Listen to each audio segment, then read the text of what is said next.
आजादी के उस दौर में कांग्रेस के अधिवेशन महज खुले आसमान या छत के नीचे होने वाले राजनीतिक कार्यक्रम नहीं थे, बल्कि स्वतंत्रता संग्राम की नींव थे।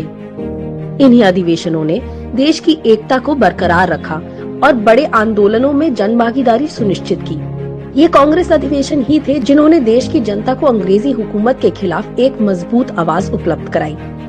1921 के अहमदाबाद अधिवेशन में देशबंधु चित्तरंजन दास को अध्यक्ष चुना गया, लेकिन उनके जेल में होने के कारण हाकिम अजमल खान ने इस अधिवेशन का नेतृत्व किया। इस अधिवेशन में असहयोग के संकल्प को पुनः मजबूती देने के साथ व्यक्तिगत सविनय अवज्ञा के आयोजन और महात्मा गांधी जी को एकमात्र कार्यकारी अधिकारी बनाने का प्रस्ताव पारित किया गया। 1922 में देशबंधु चित्तरंजन दास जी की अध्यक्षता में गया में हुए अधिवेशन में बहिष्कार की नीति जारी रही और मजदूर संगठनों के गठन जैसे प्रस्ताव पारित किए गए। 1923 में मौलाना आजाद की अध्यक्षता में दिल्ली अधिवेशन में ही ऑल इंडिया खादी बोर्ड की स्थापना की गई और खादी के उत्पादन एवं इस्तेमाल को बढ़ाने तथा विदेशी कपड़ों के बहिष्कार का प्रस्ताव पारित किया गया।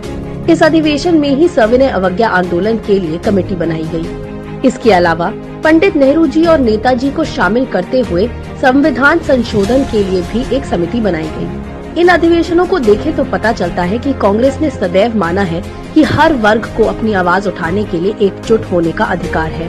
कांग्रेस ने कभी मजदूरों की आवाज दबाई नहीं, बल्कि उनकी आवाज को मजबूती दी, उनको अधिकार दिए, श्रम सुधार के कानून बनाए।